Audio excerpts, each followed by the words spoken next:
더마카와 함께 시선 집중의 문을 열겠습니다. 어서 오세요.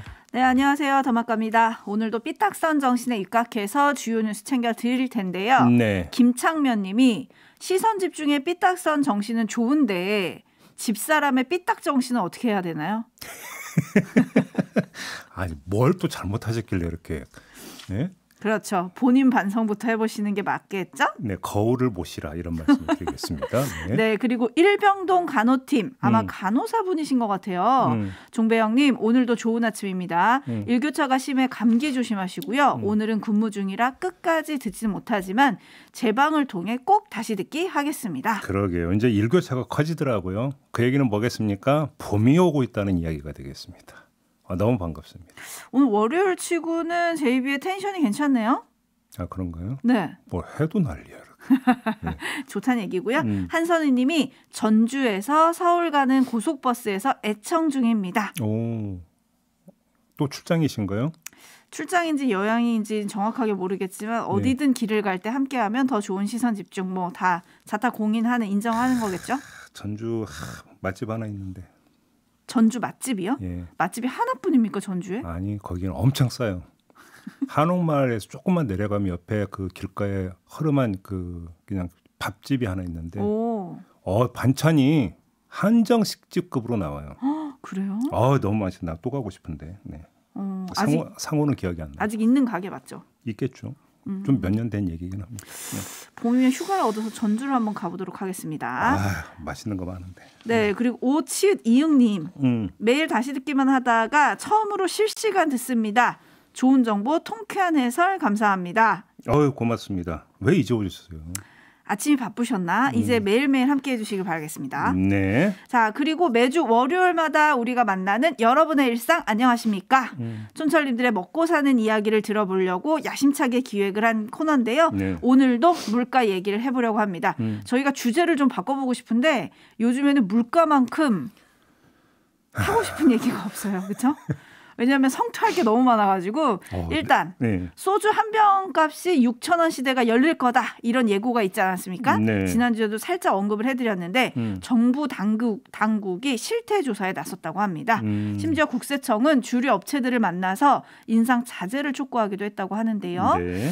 이런 면이 있는가 하면 또 소상공인연합회는 난방비 폭탄에 이어서 전기요금까지 큰 폭으로 올랐다면서 특히 전기를 많이 쓰는 업종에 대한 에너지 파동 대비 시스템을 요구하고 나섰습니다. 뭔가 지원을 해주거나 어떤 제도 개선이 좀 있었으면 좋겠다 이런 얘기들 들리고요. 네. 또 새학기를 앞두고 있지 않습니까? 예. 교복값이 또 그렇게 올랐다는 뉴스가 있어요.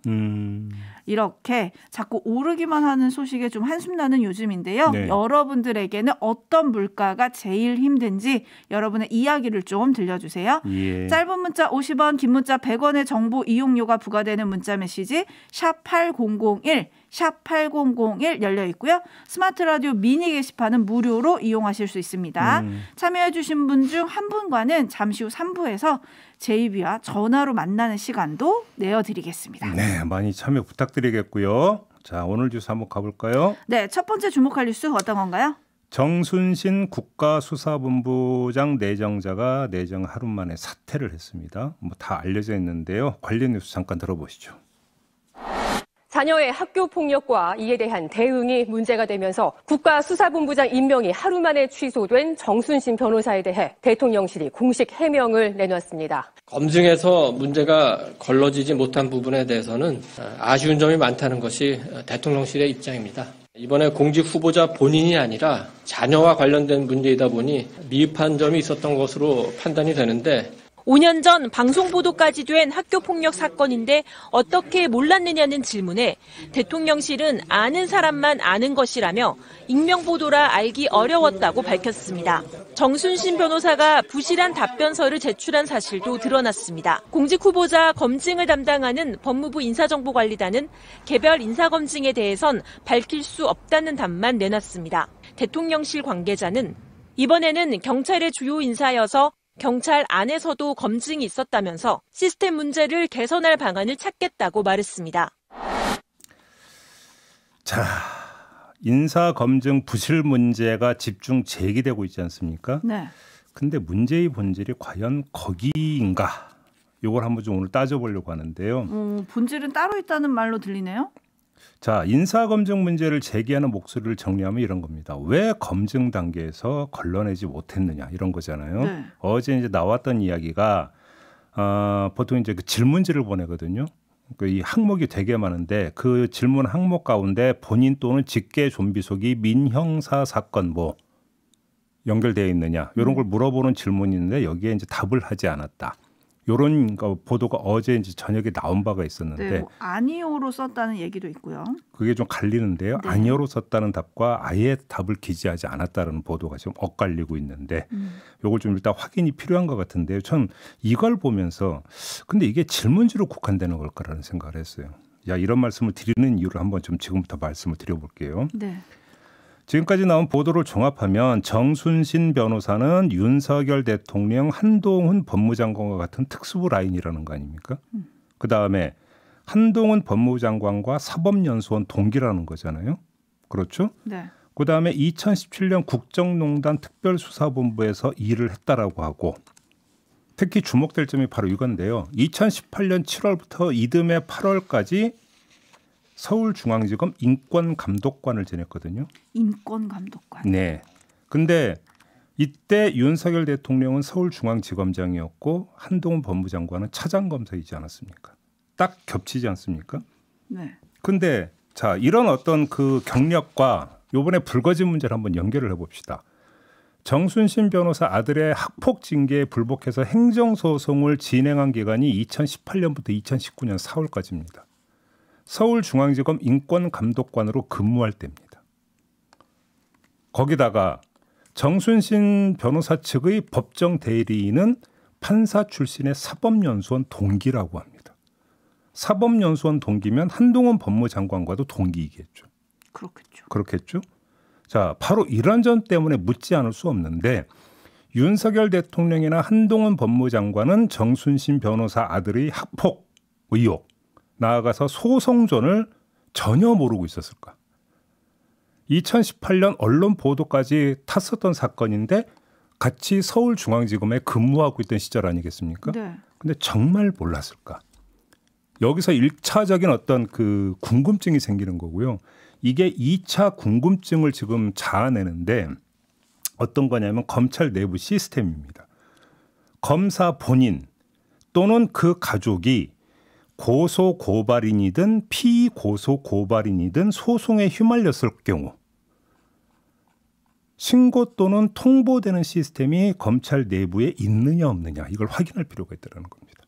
왜 제가 이 문제를 제기하냐면 검사 신분에서 소송전에 휘말린다면 그것이 재판에 미칠 수 있는 영향이 있을 수가 있기 때문에 네. 상식적 수준에서 생각을 해본다면 검사 본인이나 직계 좀비속이 소송전에 휘말렸을 경우에는 해당 어떤 검찰청에서 파악하는 이런 시스템이 있어야 될 것 같은데 있느냐 없느냐는 지금 제가 여기서 단정을 못 하겠는데 확인이 필요하다는 건데 만약에 있었다면 당시 서울중앙지검장이나 서울중앙지검 차장검사는 당연히 알 수 있다는 이야기로 연결이 되겠죠.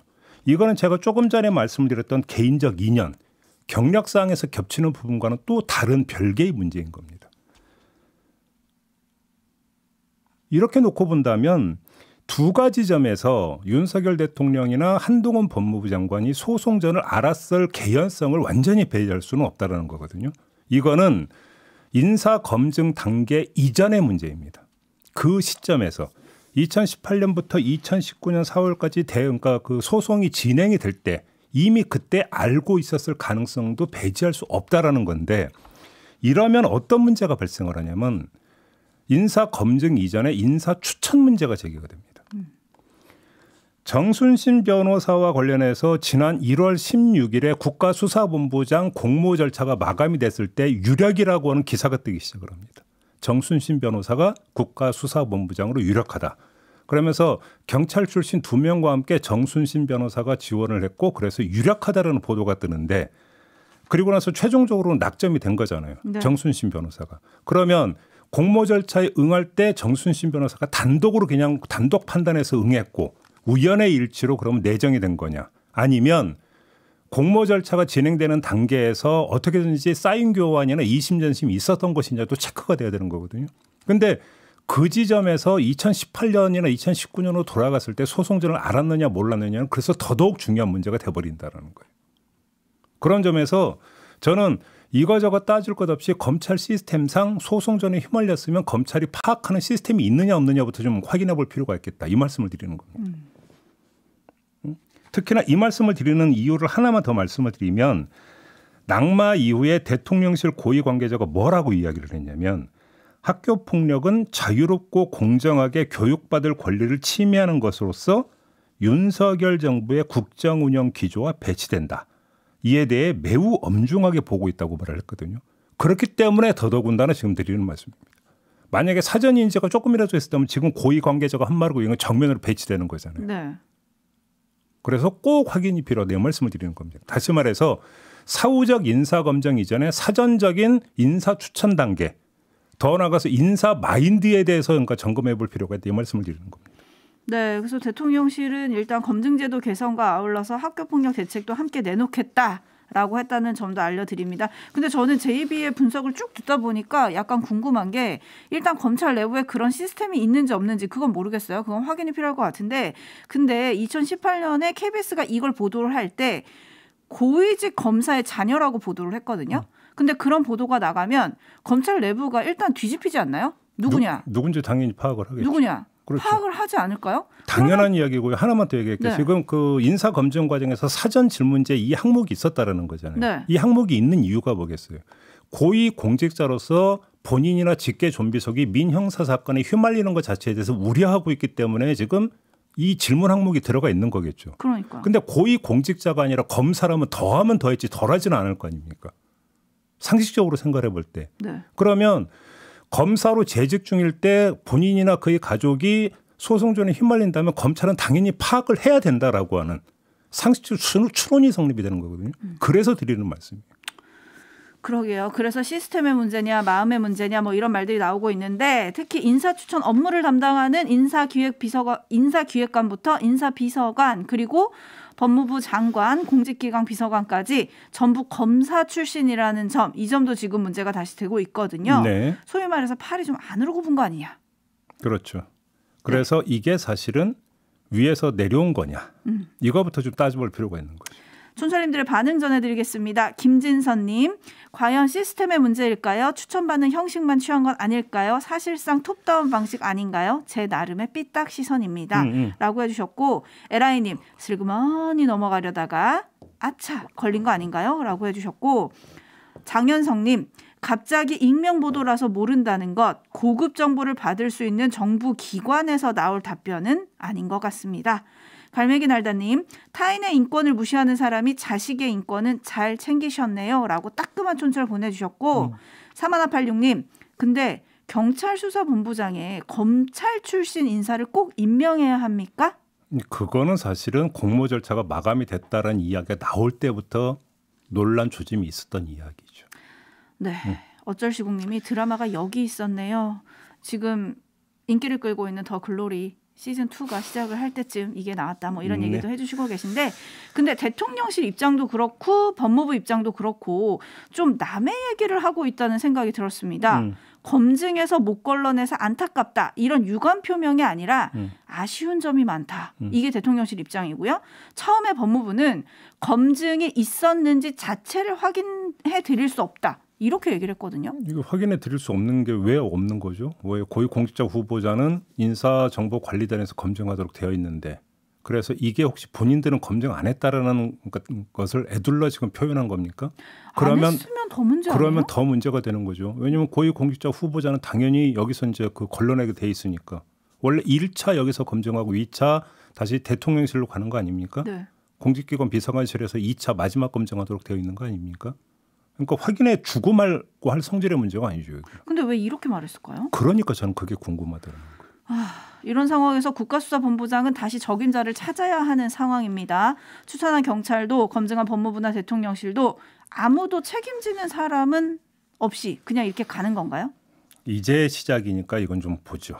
그러니까 알겠습니다. 여론이 어떻게 움직이는가에 대해서 그 다음 또 후속 조치가 있을지 없을지 이걸 봐야 되는 거 아니겠습니까? 땡땡님이 아빠 찬스라고 해주셨고 파란 하늘님이 그들만의 리그라고 해주셨는데 이런 말이 나오는 게 문제인 것 같아요. 그렇죠? 네네. 자, 이 내용은 잠시 후에 인사검증을 업무를 담당을 했던 박관천 전 경정과 짚어보도록 하겠습니다. 제이비타임즈 다음 주목할 뉴스는 어떤 건가요? 국민의힘 대표 경선이 갈수록 뜨거워지고 있는데 오늘은 그 열기가 만들어낸 몇 개의 장면, 그 토막에 대해서 한번 주목해 보겠습니다. 먼저 김기현 후보인데요. 울산 땅 투기 의혹이 갈수록 커지니까 어제 기자회견을 열고 이렇게 선언했습니다. 잠시 들어보시죠. 단 하나도 제가 불법을 저지른 적이 없기에 억지로 문제 삼고 있는 울산 땅에 대한 철저한 수사를 오늘 의뢰하고자 합니다. 제 말이 맞는지 아니면 제가 거짓말하는지 철저하게 수사해 주시기 바랍니다. 저를 포함해서 민주당 인사들, 우리 당내 인사들 가운데 누가 거짓말하고 있는지 철저하게 수사해 주시기 바랍니다. 네. 예고가 됐던 건데 굳이 주목하는 이유가 있습니까? 그건 좀 이따 기고 일단 먼저 하나 그러니까 살짝 점검해야 되는 게 이렇게 오늘 수사 의뢰한다고 김기현 후보가 밝히지 않았습니까? 네. 근데 추후 공지를 통해서 기자들에게 어떤 내용을 알렸냐면 수사 의뢰 절차는 이르면 내일 그러니까 바로 오늘이죠. 오늘부터 실무 작업이 진행될 예정이라고 했어요. 어허. 실무 작업이 진행된다고 한다면 그러면 수사 의뢰가 접수가 되는 시점은 언제입니까? 저는 이게 일단 좀 궁금하고요. 네. 왜 이런 말씀을 드리냐면 법적 대응하겠다라는 이야기 어제 처음 한 거 아니잖아요. 그렇죠. 그 전부터 한참 하지 않았습니까? 네. 그러면 그동안 뭐 했는가? 그다음에 아직 실무 준비도 안 돼 있는데 또 오늘 수사 의뢰한다고 후보가 본인이 직접 밝힌 건 또 뭐냐? 이것도 궁금한데 그렇다 치고요. 본론으로 들어가면 지난주 이 시간에 다른 경선 주자가 울산의 이재명으로 규정함으로써 김기현 후보 땅 투기 의혹은 이재명 더불어민주당 대표의 대장동 의혹과 동급이 되어버렸다. 그래서 김기현 후보가 대표가 되면 국민의힘 역시 사법 리스크를 안게 된다. 이렇게 말씀드린 바가 있습니다. 기억나시죠? 네.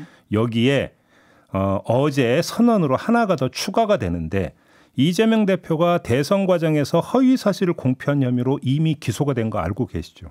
그래서 3월 3일에 이제 재판이 출석을 한다는 거 아니겠습니까? 네. 그런데 김기현 후보가 수사 의뢰하겠다고 밝힌 게 뭡니까? 경선 과정에서의 허위 사실 공표 혐의잖아요. 그러면 이재명 대표와 다를 바 없는 사안 아니겠습니까? 따라서 검찰이 이재명 수사하듯 허위 사실 공표 혐의를 수사해야 하고 기소해야 한다라는 문제가 발생한다. 이게 지금 포인트다 이런 말씀을 드리겠고요. 또 하나의 토막은 뭡니까? 안철수 후보 관련인데요. 그가 전자신문과 인터뷰에서 뭐라고 말했냐면 대통령과 여당 대표와의 관계는 건설적인 협력 관계여야 한다. 법조인 출신 대통령과 과학기술 전문가 당대표는 환상적인 조합이다. 윤 대통령과 상호 보완적으로 일할 수 있는 사람이 바로 나다. 이렇게 주장을 했는데 여기서 밑줄 그어야 되는 것은 협력관계 조합이라는 단어거든요. 제가 여기에 밑줄 긋는 이유 혹시 아시겠습니까? 안철수 후보가 얼마 전에 윤한연대라는 표현을 했다가 대통령실로부터 공개 경고를 받았죠. 그랬죠. 그래서 저희와 인터뷰에서 앞으로 이 말 안 쓴다고 했었죠. 그랬죠. 이때 이진복 정무수석은 아무 말 안 하면 아무 일도 일어나지 않는다라고 얘기한 바도 있었죠. 그러면 연대라는 단어와 협력조합이라는 단어는 도대체 뭐가 얼마나 다를까가 저는 궁금하다는 겁니다. 그렇지 않습니까? 듣고 보니 궁금해지네요. 협력조합이라는 것도 결국은 수평적 관계 아닙니까? 그러면 저는 여기서 대통령실의 대응도 궁금하고요. 안철수 후보의 생각도 궁금한데 연대라는 단어는 안 되고 조합이라는 단어는 되는 겁니까? 일단 이걸 여쭤보고 싶고. 네. 그다음에 안철수 후보는 그 사이에 배짱이 늘어난 겁니까? 뭡니까? 이것도 여쭤보고 싶고. 궁금한 게 한두 가지가 아니네. 다음 인터뷰에서 짚어보도록 하고 마지막 토막은 어떤 겁니까? 시간이 짧으니까 천하람 후보가 뭐라고 했냐면 장제원 의원을 두고 나경원 전 의원을 정말 집단으로 린치하고 핍박하는데 최선봉에 섰었다. 장제원 의원을 동작을 출사표 내서 동작을 유권자들에게 심판받아봤으면 좋겠다. 이렇게 얘기를 했거든요. 네. 나경원 전 의원은 가만히 있는데 천하람 후보가 이렇게 이야기를 하면 나경원 전 의원은 의문의 일패를 당한 겁니까? 어떻게 되는 겁니까?